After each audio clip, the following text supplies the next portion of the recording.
So, good evening. Good evening and welcome to the DIJ forum tonight.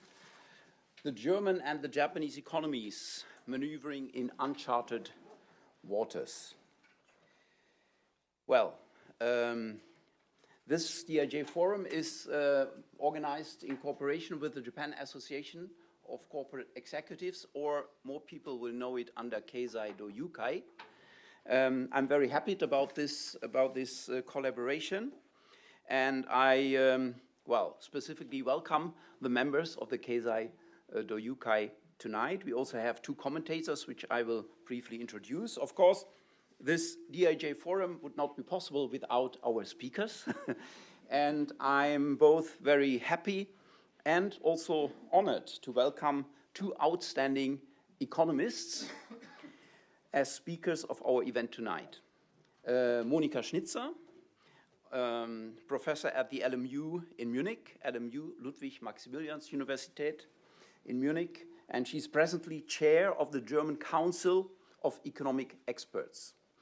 And we have on the Japanese side, Professor Noriyuki Yanagawa from the University of Tokyo, and he's also member of the Council on Economic and Fiscal Policy of the Japanese government. So with Professor Schnitzer and Professor Yanagawa, we have not only two internationally renowned economists, we also have two representatives of their profession whose advice is well sought after by the respective governments. And you know, that's not usual, no? I mean, I'm also an economist and nobody asks me. So tonight we are really privileged to hear how they assess the situation of the German and the Japanese economy, and of course beyond. So their presentations will be followed by comments from two prominent members of Keizai Doyukai. First of all, Mr. Osamu Mogi, who is chair of the Association's Japan and Europe committee, and his main job, of course, is to lead Kikkoman, the world's largest producer of soy sauce, and of course very much affected by what's going on internationally now. And then we have Mr. Shiono. He is partner of the Industrial Growth Platform, which is basically a business solutions consulting company or business solutions provider. But he's also director of management of the Institute of Geoeconomics, which is a leading think tank in Asia. So, yeah, I think the event tonight comes at a very good time, which, of course, nobody's really happy about. And I think we are still under shock of what is happening in the United States. And, of course, the topic is the German and the Japanese economy, but I think the elephant in the room is the Trump administration. And my apologies to the elephants. I mean, I don't want to insult them, but they are very kind and considerate animals, yeah?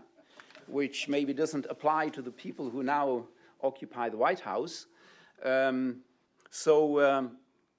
think I don't know what's happening. We see the dismantling of institutions, or at least the attempt to dismantle institutions, to destroy, which is probably most important and lasting and most difficult to restore, the trust in institutions, especially international institutions. You know, international collaboration doesn't work, doesn't have a legal system which you can easily enforce. So it's really based on mutual trust. And if you see that, you know, we had, long time ago, we had the World Trade Organization. I don't know whether anybody remembers, WTO. It was based on GATT, the General Agreement on Trade and Tariffs. And, well, we had trade agreements of course, I think the last multilateral round, the Uruguay round, was in the early 1990s. After that, we had a growing number of bilateral or regional agreements, also with Japan and the EU, of course, yeah. But we still thought there's a rule-based system. And all of a sudden, it's destroyed by the biggest player.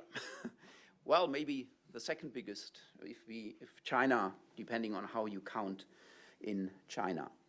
Well, anyway, so of course, we have enough other issues. So on top, this comes all on top of the many other issues our economies are facing.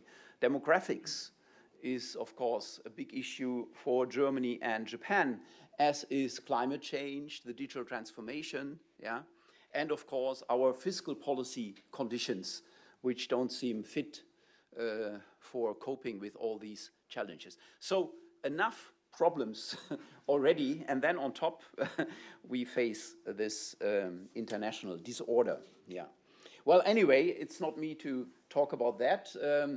I think it's very interesting to see, I mean, Japan and Germany are far apart in terms of distance, geographic distance, but we are relatively close in I think, the way we approach things.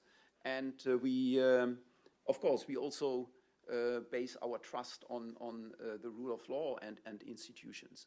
So I'm very happy to hear these two perspectives. They met today for the first time, both speakers. They didn't coordinate, so we'll really get fresh perspectives from both sides, and we'll see how they match together with the commentators, who will also more or less spontaneously react to what they hear. So without further ado, I would like to ask Monika to come up here. And I will like to use this opportunity to actually thank Franz Waldenberger for this very kind introduction, for the invitation. It's a real privilege to be here, and in such stormy times, I have to say, not because of the weather, but we just heard what's going on. And actually, I come from Europe, and in Germany in particular, we had stormy years for the last couple of years. So each day you wake up and you think it cannot get any worse, and then it does. So we will see what we can do about it, how we can make the best of it. And let me start right away with saying, or using a word by Churchill, who said, "Never waste a good crisis." I think if there's anything that should come out of this evening, then we shouldn't waste a good crisis. This is definitely a very good crisis, and we shouldn't waste it. And let's hopefully agree at the end on how we can make use of this crisis to move ahead. But let's first start with looking into the crisis, and this is what Germany currently struggles with. It struggles with multiple challenges. Above everything, we have sluggish growth, and I will go into that in a moment. We have a neglected infrastructure, an aging population. We need to manage migration. We have weakening trade, and this happened already before Trump started with his tariff war. We have neglected defense spending. This is perhaps one of the issues where Japanese and European difficulties differ at the moment, but otherwise, I guess you have similar issues. And I could go on by adding low productivity growth. So AI digitalization is an issue that we haven't managed to use to our advantage yet. We have climate change, decarbonization issues. We have this whole concern about deindustrialization. So the list goes on, but I want to focus on the ones that I have mentioned here, because I also think that this is where we have some common ground and where it's really interesting to exchange ideas. Now, we have an incoming government. I noticed only after I looked at the slides again, this shouldn't be one of the challenges. It should be one of the, hopefully, ways of moving forward. So please don't misinterpret this. I should have phrased this differently. Please, if there's anyone from the media, don't quote me on that.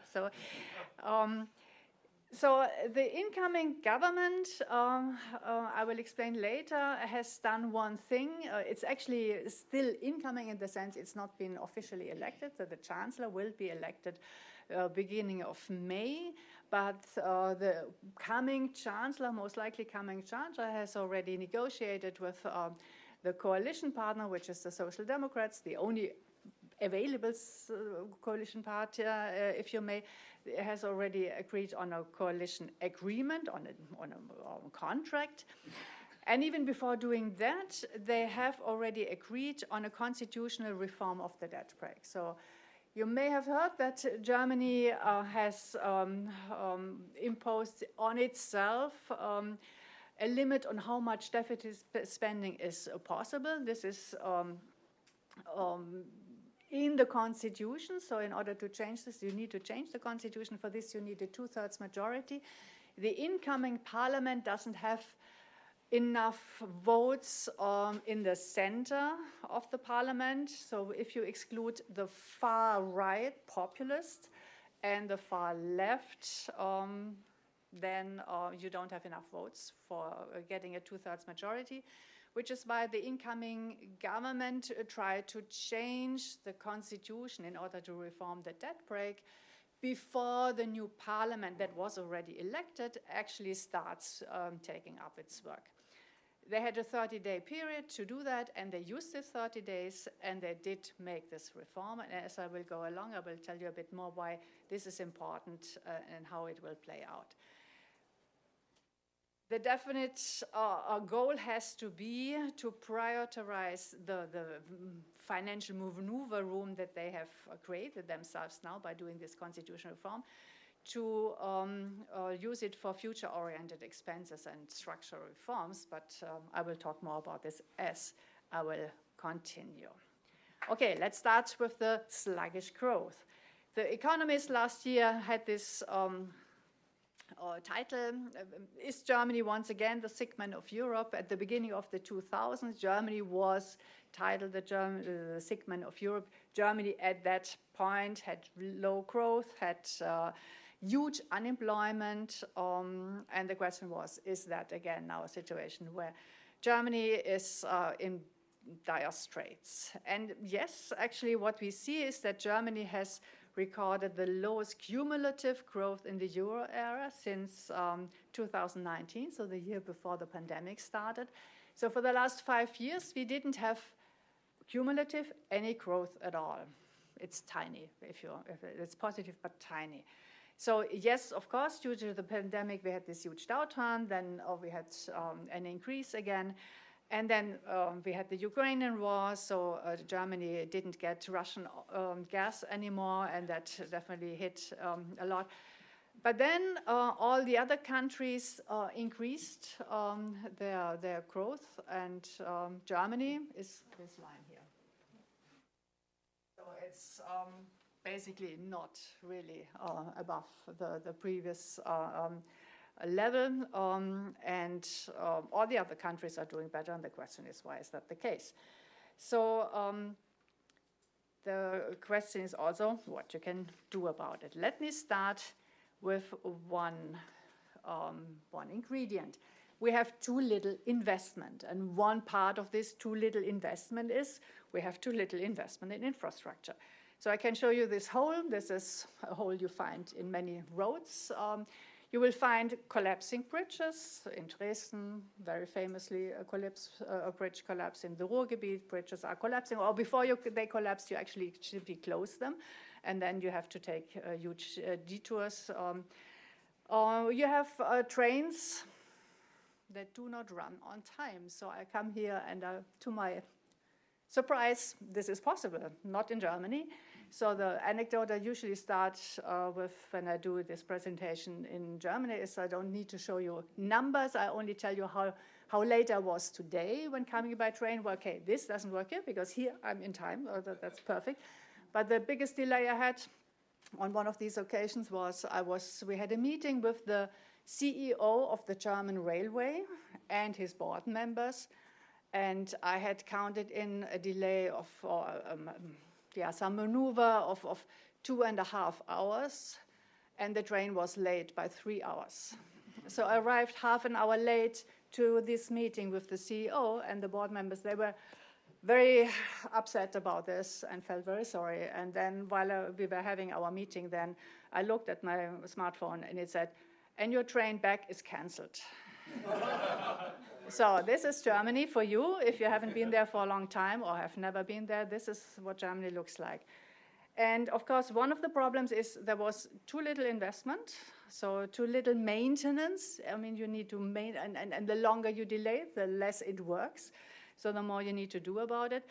And the other thing is, of course, now there is some maintenance, but that means now you have to close down some routes to do the maintenance, and that means it takes a long time before actually the building is done. So this is what needs to be done. You need to invest a lot in infrastructure.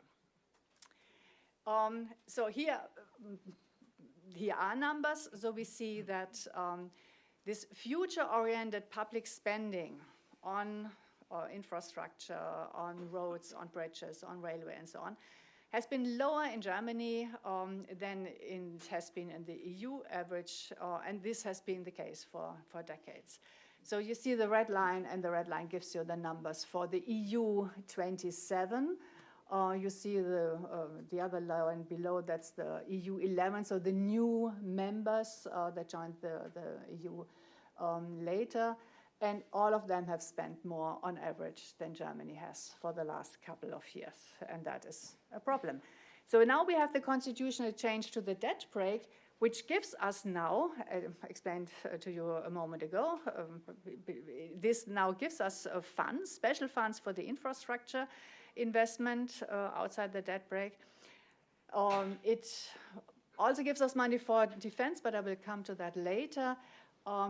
The big challenge is to prioritize the future-oriented spending. Why?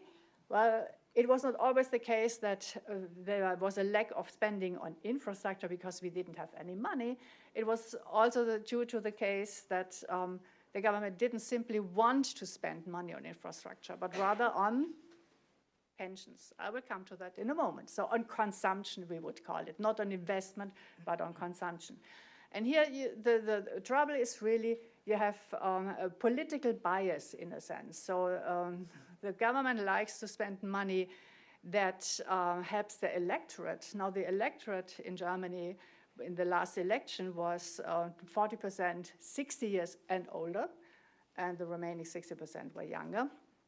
So if you have such a huge electorate that is consisting of people older than 60, then, yeah, you like to help them with their pensions. And this is what the government did. And they did not spend money on future orientation, on infrastructure. That's also relevant for the generation to come on these kind of consumption, not the kind of investment. Okay, here we have it. This is the aging population. It's wonderful that they can live very long, very healthy, and we all want to achieve that.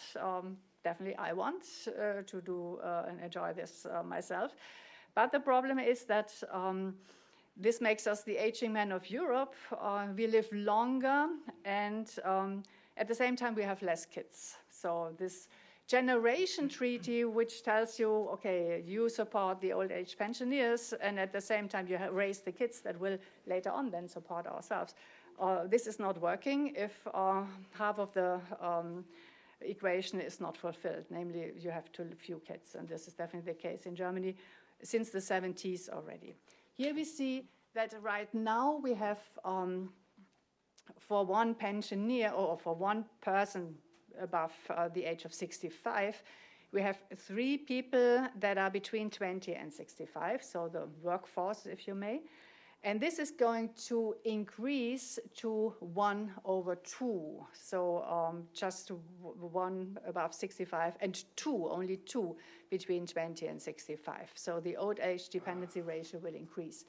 And that would be even worse if it were not for migration. So this line, the line now that we see, the red line, is how it will develop, so it makes it difficult to support the pension system. It would be much worse, namely the black line, if it were not for migration, which is the gray shaded area. So 2 problems here. First of all, the pension system doesn't work. So we, at the moment already, we support the pension system with 1/4 of our federal budget, and this will increase much more. And the contributions from the young generation will have to increase a lot if we don't change anything here. This would be exactly a structural reform that we would need, the government should do, but they don't. Explicitly, they don't, because they don't want to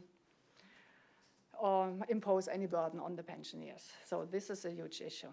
The second issue that arises here is we lack a skilled labor force, and for this we would need now either more people working, so more women working or women working more longer hours, people working longer, this is one of the reforms, so working longer. They don't do that in Germany, they do this much more in Japan, as I hear. And to have more migration. So let me come to migration. The migration is a huge concern in Germany. And the problem is distinguishing between two kinds of migration. The migration that you manage in the sense of you select who you want to come in, and the migration that happens due to asylum seekers or people that flee from wars, like from Syria or Ukraine. So if you look at the migration that you need, if you wanted to keep the labor force as large as we have it today, you would need, this is this line here, you would need a net migration of 400,000 people per year coming to Germany. Now, in order to have 400,000 people coming per year net, you would need 1.5 million people coming, because 1.1 million actually leave the country every year, either to go back to their home country or to go to another country, whatever the reason is. But a lot of people leave the country, so you need quite a lot of migration. So the problem is that at the moment we don't manage the migration in the sense that we organize it such that we bring people in, say, from India, from Egypt, people that we would need to do computing, for instance. The problem is the kind of people we usually got before from Italy, from Greece, from Romania, from Poland are not coming anymore. They have the same demographic problems. So in the sense, this is not the solution. We need them to come from outside, the European Union. And they are not coming in that large numbers. We don't make this happen. At the same time, we have a huge number of refugees, and they are not popular. So people don't like that, and this is why you have a lot of right-wing, lot of votes for the right-wing population. And the fact that they don't like this means that the foreigners you want to have don't come because they are afraid of a country where people that look foreign are not welcome. So lots of issues here. Then we have weakening trade. And here the issue is we have this weakening trade already before Trump arrives on the scene. So actually for a couple of years we have seen that exports were not as strong as they used to be. And we always thought, okay, this is due to the fact that, the global economy is not doing well. We had all this crisis, so there was little growth. Then we see more growth, and we still see exports are not picking up. And then we looked at the numbers more closely, and we figured out that actually we have a decreasing elasticity of exports to the growth rates of export markets. So for instance, for China, we see this decline. So we used to, if the growth picked up in China, export much more. Now, for the same picking up of the growth of the economy in China, we have much less exports. And the same for other countries as well. Now, in particular for China, one of the explanations is, yes, of course, we have higher labor costs, we have higher energy costs, all this is bad, but we also have not competitive products anymore. So our products, look at cars. People in China don't want to buy combustion engine cars anymore. And the battery electric vehicles that we have on offer are just not as good as the Chinese ones. So simply, we have a bad job selling our cars there. And now you come and see the tariffs that Trump imposes, and now you see that we're really in trouble because the United States is our largest export country.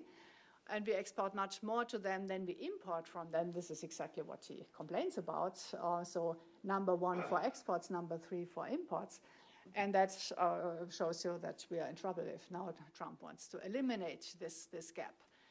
The same thing, if you look at Germany and the EU in general, although one thing is interesting, Germany has a trade surplus with the US. The EU in goods has a trade surplus with the US. But for services, it does look different. Here, the EU has a trade deficit with respect to services, which means if Trump comes and says, it's not possible that we have a deficit with you, with goods, well, then we can say, okay, but it's the other way around for services. And that actually should be an argument in the trade negotiations. And how actually we will deal then with Trump, I guess we will figure out in the discussion. I have some views on that, but I will leave that. Definitely the tariffs will hurt big. This is just one first estimation from the Kiel Institute. It will hurt most the US, but this is something that Trump seems not to understand. And yeah, so there's not much at this point we can do about this. But the question then is how we will react, and this is the question about retaliation, no retaliation. I think definitely we need a coordinated response of all the EU members. It would be great if we could coordinate with Japanese government as well. We definitely need to foster trade integration with the partners outside the US, and that hopefully we will manage. So that I will try to do. Last thing, neglected defense spending. So we experience in Europe the big US dominance in military aid. For Ukraine, that in several weapon categories, simply US is not possible to replace. Think of all the kinds of military equipment that we need, and where the US is simply the only provider, or basically has such a huge market share that it's not possible to replace it. And if you look at what European countries so far did, was how much did they spend on military, and the NATO sort of obligation was to spend 2% of GDP on defense spending. Actually, Eastern Europe increased their spending a lot over the last couple of years after the war, or shortly before the war in Ukraine started. They increased it a lot. Germany at the moment spends a bit more than, or something like 1.5%, or before in 2021 it was 1%, now it's something like almost 2%. Yeah, but a lot of the other countries are still much below. And that means that is definitely not enough if the US is no longer willing to protect Europe. Now you can ask yourself, why did he ever do so in the first place? Why don't we protect ourselves? Well, so far we didn't have to. Now we wake up and see the world has changed, and Trump says no longer, no transatlantic deal, support, whatever, anymore. And here we need to wake up and get our act together. So is there a new world order? The world changes. You have the Ukrainian war. We thought this is changing our relationship to Russia and to China, because now we see China much more as a threat. Now with US, you all of a sudden think, okay, maybe China is not so bad after all. Maybe let's turn again back to China and buy Huawei and not equipment, and not US equipment. So things change actually very quickly. Where should we go from here? I think for Germany, we need to stimulate growth. The debt brake reform should help us, but we need to spend it wisely on future-oriented investment. And I phrased it already. I have some concerns that the new government is actually doing that. We need to spend more on defense spending. We need to increase our technological sovereignty. And in Europe, we need to foster economic and political integration. We need to build a coalition of the willing. This is the expression now. Those countries that are willing and able to spend money on defense should do so. And, well, as a world, I think altogether we need to increase our resilience by decreasing our dependencies from US and from China. And we need to find partners, and I hope Japan will be a partner for us. Thank you. Well, thank you. Thank you for inviting me to this wonderful conference, workshop. And I'm very honored to be here. My name is Noriyuki Yanagawa from the University of Tokyo. But today I'm thinking that I'm invited as a member of the Council on the Economic and Fiscal Policy in Japanese government. So I have to speak about the policy of Japanese government. But the first half of my presentation, I just explained my opinion. And the second half of presentation, I will explain the papers by the council and explain some of the detail of the Japanese government policy. Okay. So anyway, that it is very good time to talk about this Japanese economic condition and Germany economic condition, and discuss about collaboration, cooperation between Germany and Japan. I just listened to Monika's presentation, and I'm very excited to understand the problem. Main issue or problem is very similar, so that we have to coordinate more about solving these problems.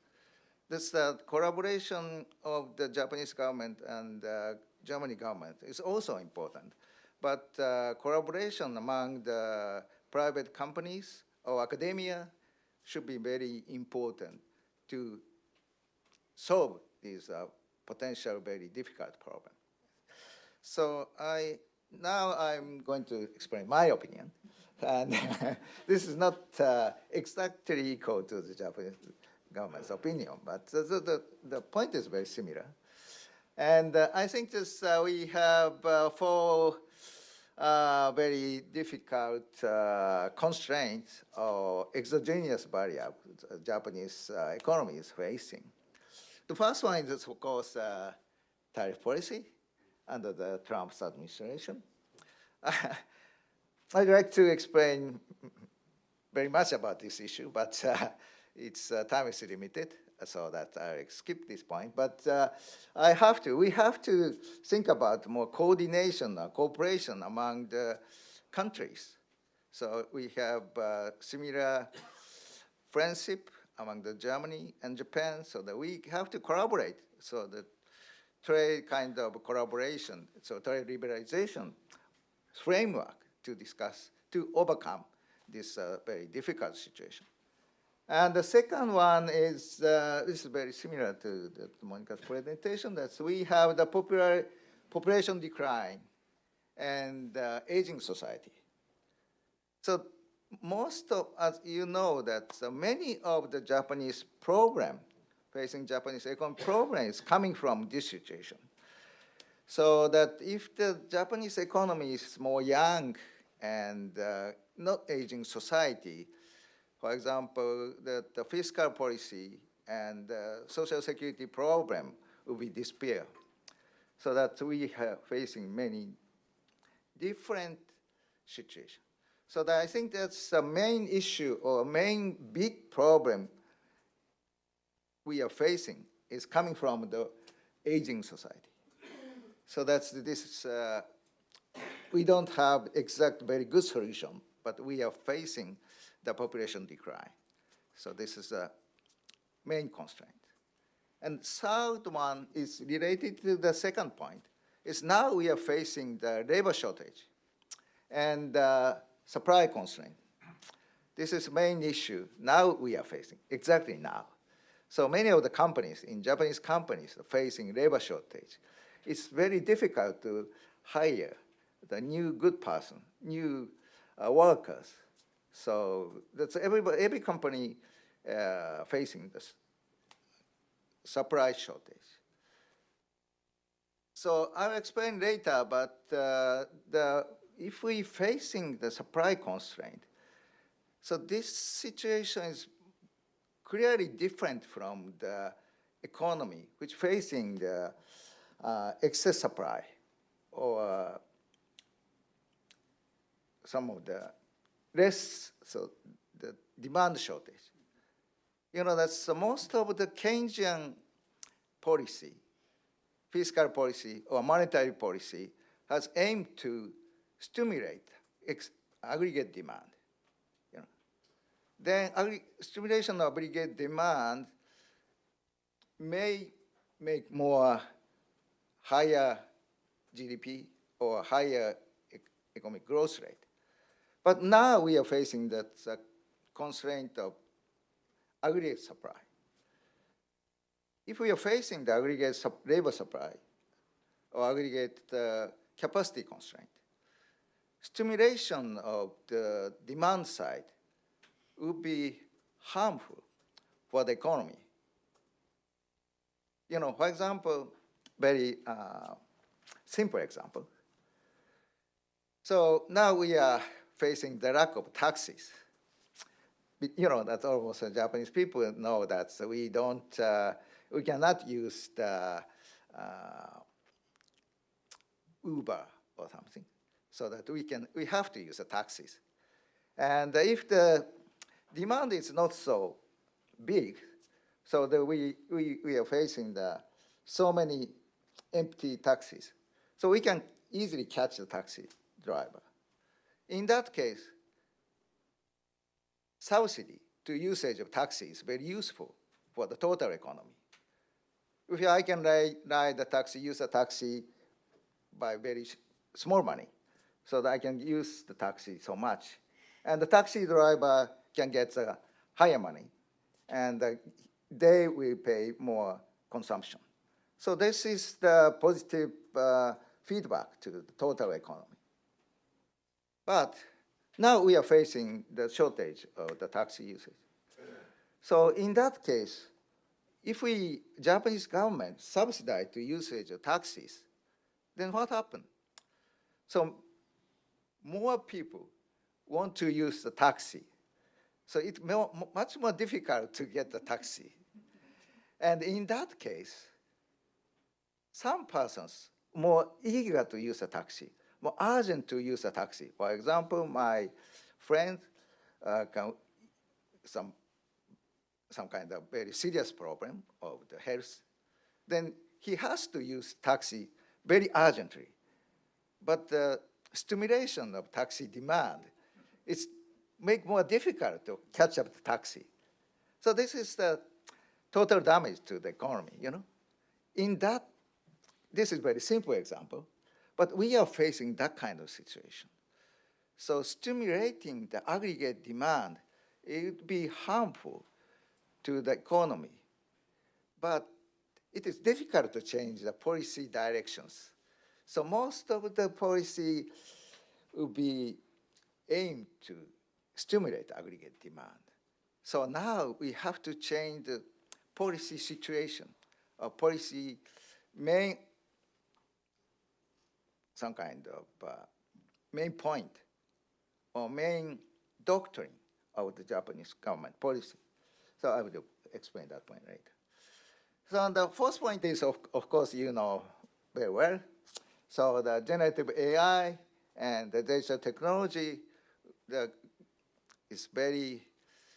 speed of this growth of the generative AI is very high. So it is difficult to catch up the very high speed of this technological change to the economy. So this fourth point is, the 4 points is exogenous variable facing the Japanese economy. Then we have to change some of our policies, our situation, our economic condition. So I'm thinking this 4 or 5 variables will be endogenous for the Japanese government, but it's not difficult and not easy to change these variables. First is we have to raise the productivity and potential growth rate, because we are facing the very shrinking the workforce. So in order to raise the potential economic growth rate as a whole, so we have to raise economic productivity of each person, each worker. So should be that change the legal rules, regulation to improve the labor productivity and the potential growth rate is very important. And the second one is the point that the Japanese government now is stressing. So increase of wage rate, raise of wage, raise or rise is much very crucial, but please don't ask me about that. There's a difference. Some Japanese government can, positively said, Japanese government expect to rise of wage, real wage rate, but it's difficult to do that. But increase of wage and the increase of domestic investment, stimulation of that point, so can raise the potential productivity and the potential economic growth rate, and then we can get more stable and a strong economy. So that's the aim of the Japanese government, the main point. So in order to raise the labor productivity and as a result of the real wage rate, I'm thinking that education or reskilling will be very important to realize that point. Particularly for the silver age, we said. So all generations, 50s or 60s or 70s.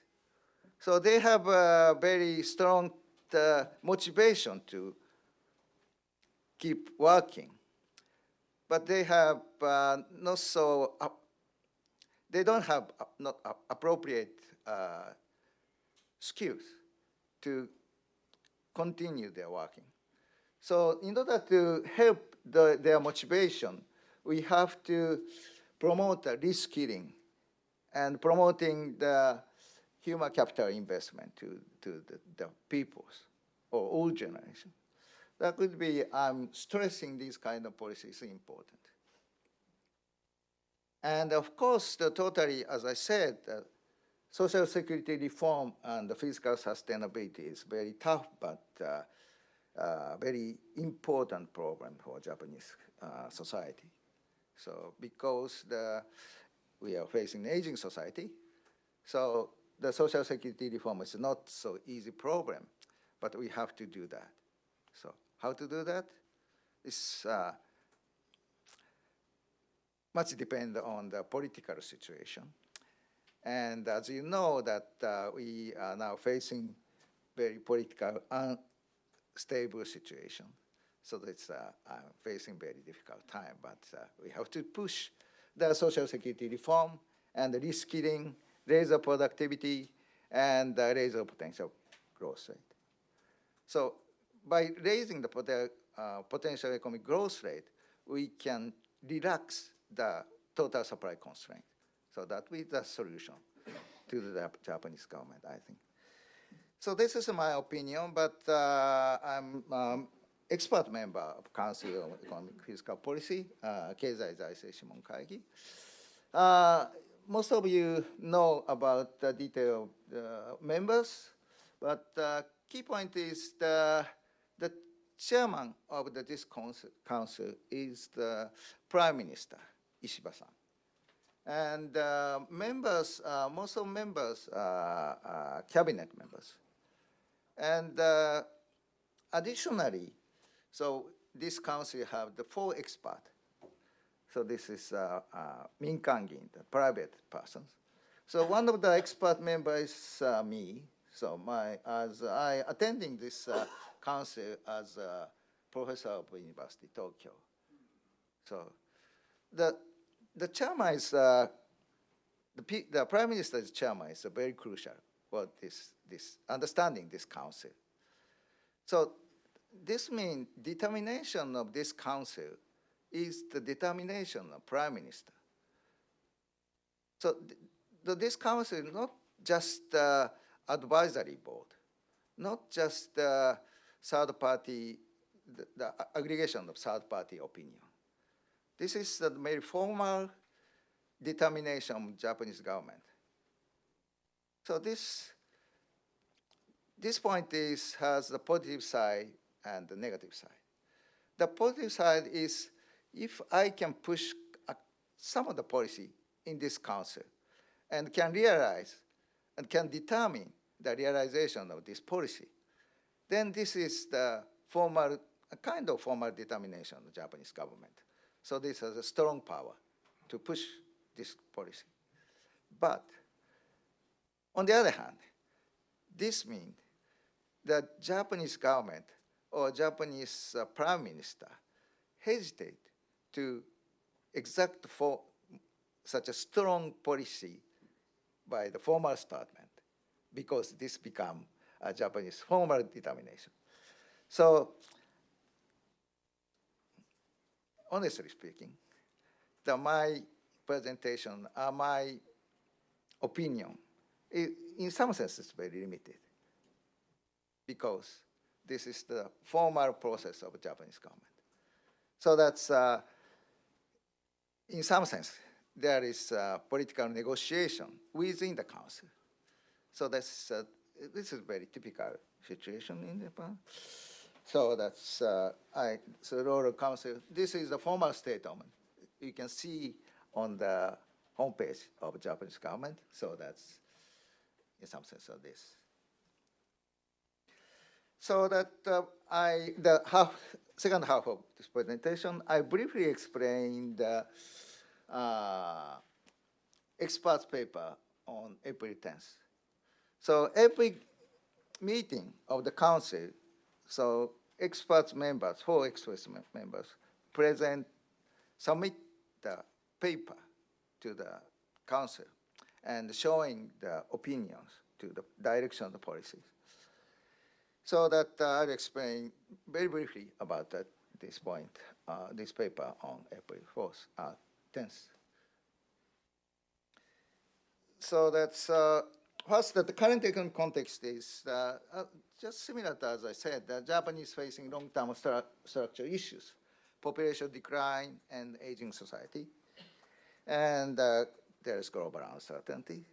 So we have to prepare to realize fiscal credibility by stabilizing debt to GDP ratio and consistent long-term economic policy, economic fiscal policy directions. So that's we would like to make some kind of framework to realize the sustainability of our fiscal conditions. And in order to realize this framework, we have determined the revitalization plan. So this is a plan to backcast from 2030s to make a sustainable economy and sustainable fiscal conditions under demographic decline. So target period is 2030.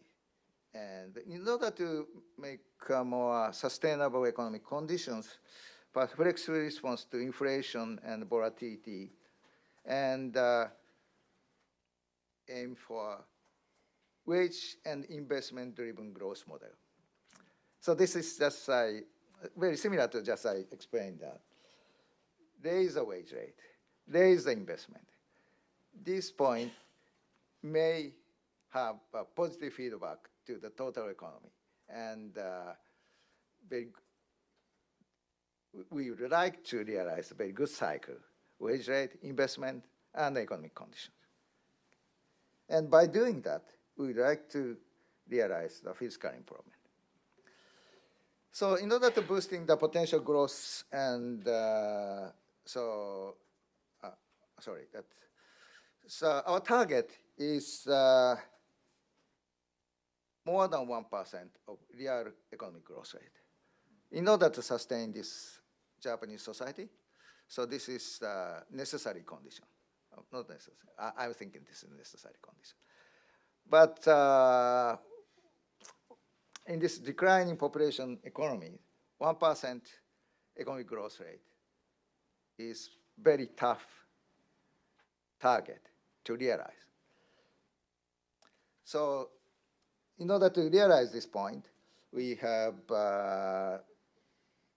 so this several policy we are proposing that supporting wage growth. That's in Japan, that the wage rate, we were thinking that wage rate is constant, not to be raised. But now just we are facing the inflation rate, so that's nominal wage rate becoming more higher. But in order to improve the economic condition, we have to raise the real wage rate. So this is very tough. So we have the Japanese government promoting kind of change of momentum. I'm not sure that changing the momentum is enough to increase the wage rate, but this is promotion in some kind of. So that's by raising the potential wage growth rate, and in order to do that investment to the strategic area, green investment. So, or wise spending based on the EBPM. This is the first point of this concept. So, yeah, we have to pay something, so that as the similar to the Germany situation, more wise expenditure or spending is necessary. What do you mean the wise? The more effective to the future economic growth rate, or raise the future well-being. Okay. So we have to shift our expenditure to more growth-enhancing investment from even by the Japanese government. So so enhancing supply capacity is important. So Japanese policies should be more stressed to enhance the supply side. So I would say that, reskilling, labor mobility, and deregulation of the labor market will be very important to the Japanese government, to the Japanese. But this is very tough policy. Okay, so that's then we have some proposed social security reform. So in order to sustain our society, our economy, so that social security reform is necessary, but it is very tough. So I'm writing some of the very detail, but it's very tough in this political situation. But social security reform is necessary to realize that. So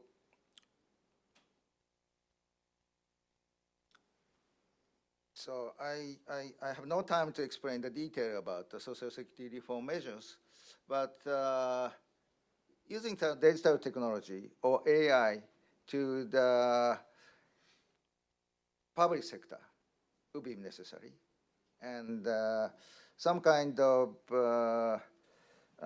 medical industry or some of the health industry. So stimulating the growth rate or economic growth rate of health industry will be very helpful to the raise of Japanese potential growth rate, and simultaneously helpful to our social security system. So that is my first point, but I'm not, in this paper, I couldn't stress this point, but this is a formal paper of this one. And I think, in this 20 or 30 years, Japanese government, Japanese economy facing the deflation. So prices do not change, and wage do not change. So now we are facing kind of slightly positive inflation rate. So it is a chance to change the norm or atmosphere of our society, our economy. So the Japanese government tried to stress this point, and we we like to making make more slightly inflating economy, not deflation economy. So in order to do that, we should accept the change of prices or raise of prices by the private company. So we promoting that kind of situation. So this is our recommendations. So that's these just translation or summary of the paper, the expert paper. But basic point, importance of this economy is, I already explained the first half of my presentation. So this is very tough work, but and political situation of Japanese government is very unstable, and outside of this economy, the situation in the United States is very also tough. But we have to push these kind of policies to realize the more better economy. Thank you very much. Okay. First of all, thank you very much for inviting us to, and actually, thank you for co-hosting this event.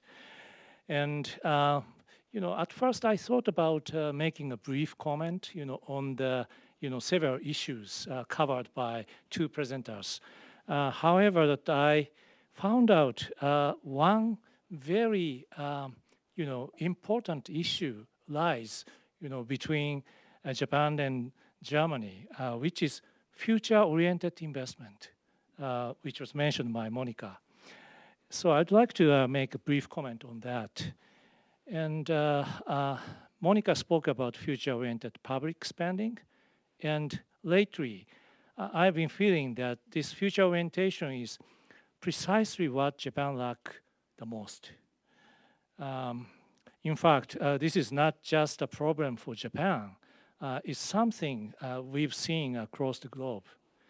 And since the outbreak of the COVID-19 pandemic in 2019, followed by conflicts, war in Europe and the Middle East, soaring inflation and the tariff policies under the new Trump administration, the global political and economic landscape has remained in a state of turmoil. Of course, being agile and responsive in order to survive is crucial, but precisely because the future is so uncertain, we must not stop doing the obvious things that should be done as a matter of course. In the corporate world, we have vision and the purpose to serve as a compass. And all strategies are structured to realize such vision. In contrast, I feel that Japan currently lacks a clear vision of what kind of country it wants to become in the future, how it wishes to engage with and contribute to the international community.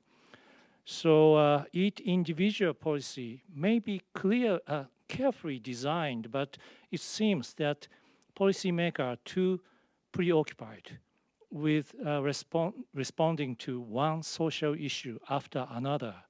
And as a result, they are unable to grasp the broader picture, how these policies will shape Japan 10 or 20 years down the road. And because of this big picture is missing, policies tend to lean toward what is popular with the public.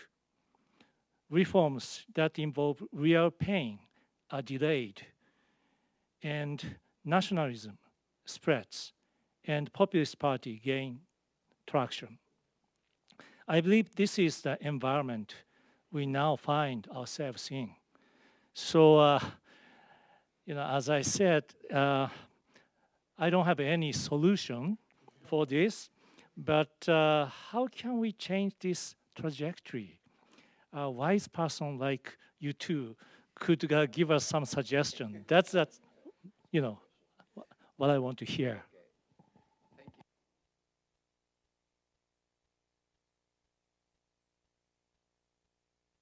should be on. Yeah. Thank you very much for having me, and thank you very much for your great insights from your presentation. Thank you. And from your presentations, I think both two countries, Germany and Japan, has lots in commonality, like aging population and labor shortage.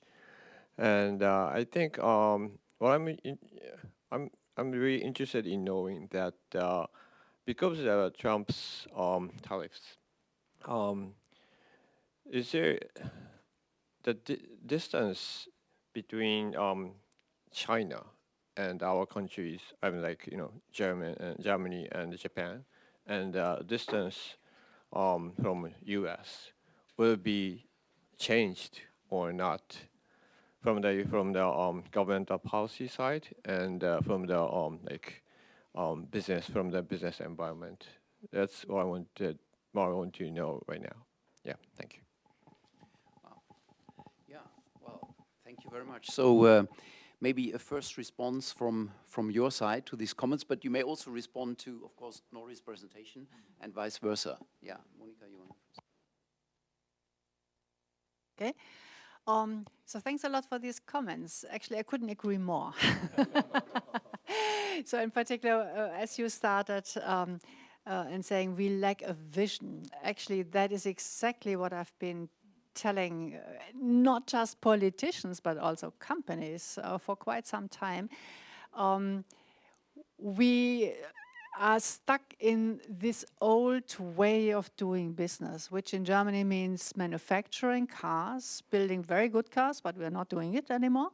And this concern about deindustrialization that has been coming up with the energy pricing, the rise of energy pricing, yes, that's true. We need to be concerned because of all the implications for workforce. Losing job is of course a problem. You don't want that. At the same time, we have completely lost out on digitalization, artificial intelligence, and this is now the time to do it. So let me come back to Churchill and say never waste a good crisis. So here, this is a crisis. We now see that in military defense, we don't have the necessary skills to do the drones. We can build tanks, but we cannot build drones. We cannot do the intelligence that we need in order to see where the bases of the Russians are and to fight against that. So here we now need to use the momentum of the situation and increase our technological capabilities. So in that sense, perhaps that's a chance that we should use. And similarly, with European integration, now that we see that we have to get together a coalition of the willing, it's called, to join forces, maybe that's also the situation where we can now reform the European Union. By doing it in a two-layered version, so right now we are always held back by this rule that we need to decide unanimously, which is not possible because there are some countries like Hungary or so that oppose everything. And so we should say, okay, forget it, do your own stuff. We now form a new group within the European Union, and we include the UK because for military we definitely want to have them. And do a new organization that moves forward. I'm not sure we will manage, but as you say, we spent so much time on thinking about how can we help the pensioners here a bit and the farmers here. And I mean, you wouldn't believe what's all written in this coalition contract, which is completely waste of time and paper and money, instead of really going for the big issues. And perhaps the crisis was not big enough yet. It's going to be. And so if we don't use that challenge as a way of pushing us, then I think that's a lost cause. Okay, thank you very much. The Mogi-san's comment that lacks of future vision. That's, I think, I totally agree with you. That's very serious problem. So we have to make some realistic future visions by the policymakers and also by the private companies. But so one big problem, one difficult issue is that the future vision would be not so happy one. If we consider very realistic future vision, the goal would be very tough and not so happy one. So that's it's very hesitate to present that kind of future vision to the people. So that's the government or politician will think about that.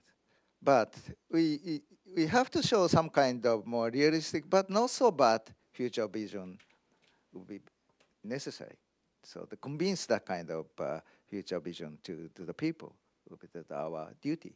So I totally agree with it. And distance are related to China. So the Shiono-san's comment is also, I think, very important, even particularly for Japan. So that we are the physical distance to China or Taiwan or North Korea is very crucial for Japanese society. So this is positive and negative side. So from the positive side, that we can more mutual good relationship by the international trade between China and Taiwan and Japan. So that's international. So more close relationship by economic trade, international trade to China will be very useful tool to our stable economy. This is positive side. But the negative side, of course, the physical distance have very, very difficult social security. So that's now we are facing some kind of problem or issues to consider our military defense, expenditures of military defense.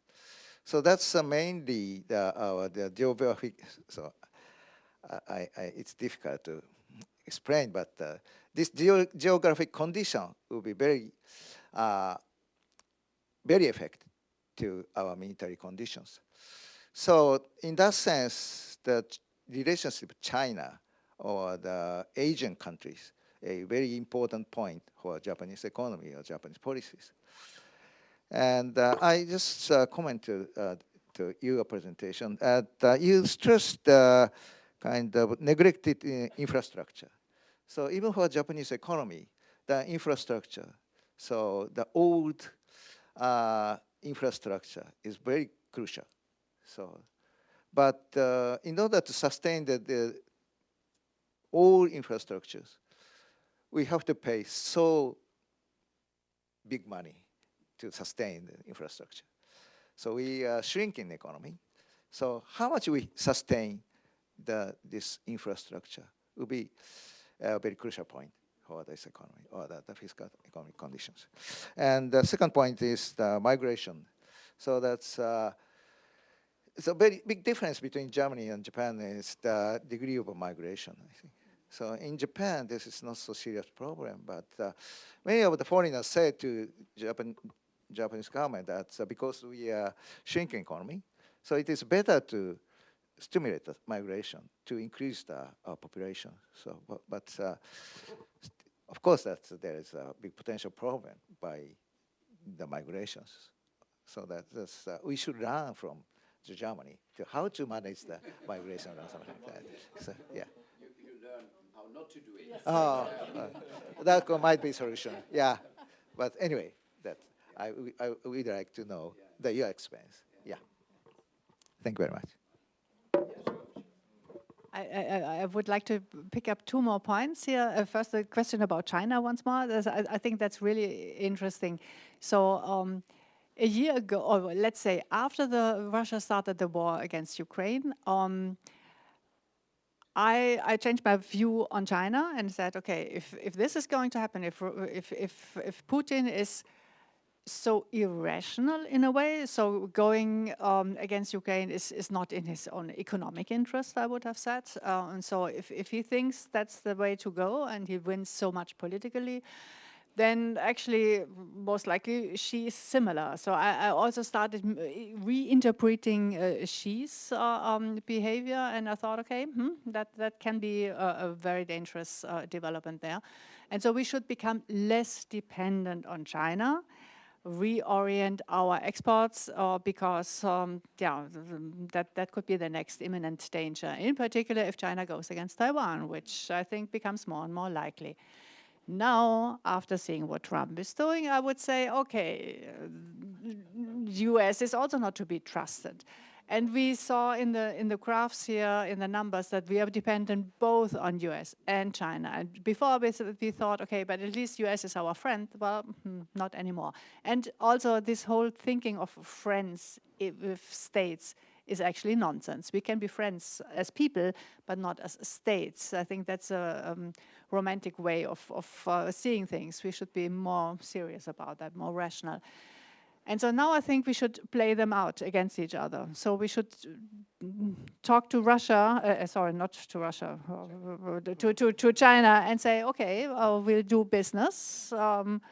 But if you do things that we don't like, well, we go back to the US and the other way around. So if China goes against Taiwan, I'm not sure how that will play out. But I think we should use that strategically, and we should really just use it strategically, not think about rule-based and world order, and so because the US is no longer rule-based, and they're not our friend anymore. So yeah, forget about that. One more thing about productivity growth. I think that's really interesting that you mentioned that there is so little productivity growth. To some extent, actually, I see it, that there are ways to improve productivity. In Germany, we discuss a lot about the bureaucracy and how the government and the admin is so ineffective. But you see the same thing in big companies, maybe even in smaller ones, but also in big companies, they have the same kind of bureaucracies. So surveys show that. And I think there's a huge way of leveraging this, also the crisis, and say, okay, let's redo, let's become more effective. And that would also help our, say, German car manufacturers. If they now face tariffs, I guess it's very similar for you. They have to become more efficient, and they will become more efficient. So last time German car manufacturers became much more efficient was when Japanese car manufacturers entered the European market, and they were forced to become much more efficient, and they did. So I think we can increase productivity by, better management skills and organizational changes, and talking to the unions and say, well, this is not the way we can proceed. Do you want to respond to that? Yes. One more question I'd like to ask to Dr. Schnitzer. In addition to the economy, in terms of the national security, can we still see U.S. as a reliable partner? At the moment, no. No. Oh my gosh. I mean, this is what Trump says right now. I mean, he said, think about NATO. NATO is Europe and the US and Canada. And so if he thinks about quitting NATO, if he says, well, we're not going to support Ukraine, I mean, will he support Estonia if Russia goes against Estonia? Right. It's really eye-opening now if you listen now to historians, to political scientists, and if they say, okay, why would they actually care about that? It's astonishing that they did so for such a long time. Yeah, Mr. J.D. Vance said that. For somebody in Iowa or Nebraska or South Carolina, what's Estonia? They wouldn't know where the country is actually located. So, right. And this will be the next targets. So yeah, I think this is a quite crucial moment because I think it was Denmark. Denmark regrets having purchased jet fighters, fighter jet. I mean. F-35 from US, they regrets. It's the same with, UK has nuclear weapons, but they need the software from the US to actually make them go against any goal. Yeah, so it would be, we are suffering from a wake-up call right now.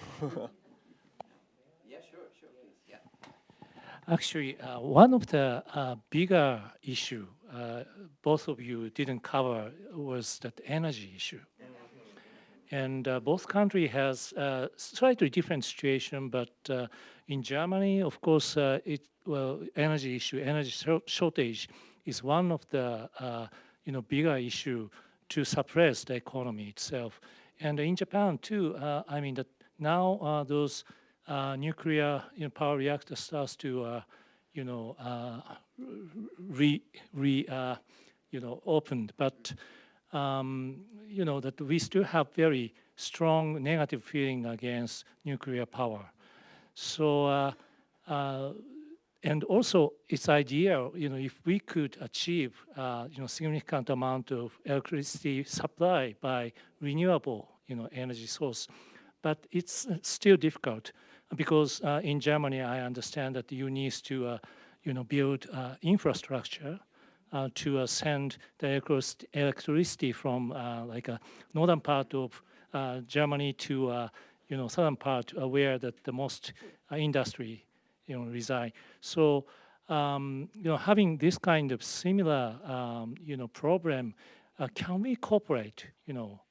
Japan and German could cooperate to solve the problem.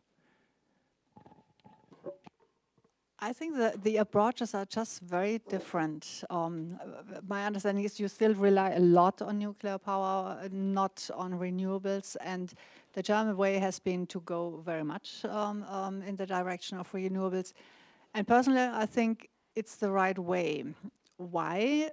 For economic reasons, because building new nuclear power plants is just so costly that you don't find German companies who want to do that if they have to bear the full cost.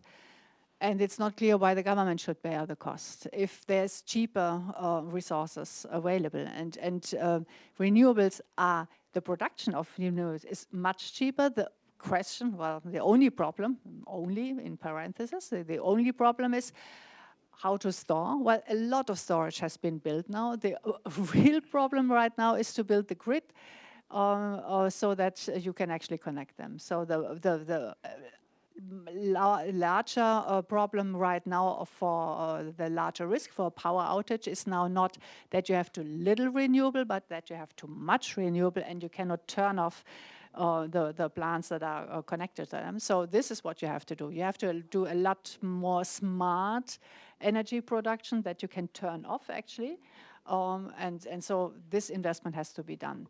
That will take some time, and it is an investment that is also costly, but in the end, it will be the most cost-effective. That's the way I see it. Okay, there will be lobbyists of companies that sell other energy and that they want to see other energy fostered. But for nuclear, you don't see companies in Germany right now. So the companies, when the government, the incoming government said, okay, we should reconsider, they said, not with us. If you pay, okay, but we don't see this as an investment opportunity. Oh, thank you very much. I think we can start opening the floor questions. Take questions from the floor. Before, just a short comment, because you mentioned the vision that is needed, the long-term vision, and both of you mentioned the unstable governments. So this political instability is probably not the best condition to have a strong vision or political leadership, and maybe it's also beyond political leadership. Maybe we need this strong vision as a narrative for the people. Yeah, so because at the time, I mean, we are also divided. Germany seems to be more divided than Japan, or at least the Japanese division is not so obvious. It's not shown in public. It's behind the scene, but in Germany, of course, we are very divided at the moment, it seems. Yeah, but perhaps the governments would be more stable if they had more of a vision that they then stick to after elections. I mean, the current new incoming government, they had some vision of changing the economy, but then they don't. At least it's not in their contract. So having a strong personality that comes with a vision, say, fly to the moon, whatever. I mean, it's something that gives people an idea where we are heading and why this is actually good for us. Yeah. Of course, you Be know. more adventurous, more daring. Yeah. And if you lose some points in the next election. So this was my hope. Sorry, I shouldn't. But my hope for a chancellor who is most likely not running 3 more times. Yeah. Then maybe, yeah, maybe this would be someone who dares to come up with a vision, even if he loses the next election. Thank you very much for attending today's symposium, despite your busy schedule. I'd also like to express my sincere gratitude to the German Institute for Japan Studies for their invaluable support in co-hosting and organizing this event. Under the theme of the German and Japanese economies in maneuvering in uncharted waters, we are able to engage in in-depth and multi-faced discussion today. Experts from both countries exchanged views on the challenges and prospects faced by our economies and societies. I believe this symposium offered meaningful insights for all of us. What I was reminded of through today's discussion is that the post-Cold War framework led by the United States and other Western nations is now unfortunately collapsing.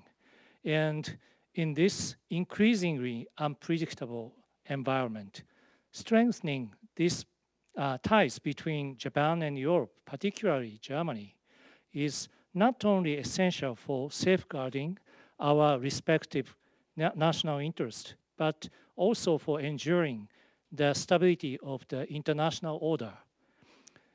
In times like these, it is more important than ever for politically and economically stable, like-minded nations to collaborate in achieving economic development and social stability in their own countries. From this perspective as well, I strongly feel that Japan and Germany must further deepen their ties across politics, academia and research, and the economic sphere. Japan and Germany are both advanced democracies that value the rules of law and open markets. We also share many structural challenges, such as our reliance on manufacturing and exports, demographic change, and the need to address digital transformation and decarbonization. This shared background makes dialogue between our two countries all the more important. The opportunity to learn from one another through practical, candid exchange contributes not only to bilateral understanding, but also to a more stable and cooperative international environment. So going forward, we at the Japan Association of Corporate Executives hope to continue working closely with DIJ to foster deeper and more constructive Japan-Germany dialogue. In closing, I'd like to once again thank all of our speakers and the panelists for their valuable contribution, and all of you for your active participation. Thank you very much.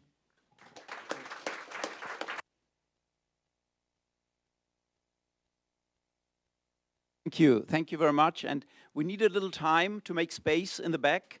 And somebody who used earphones, I think these earphones will be now collected, yeah? Others who didn't, they won't be approached.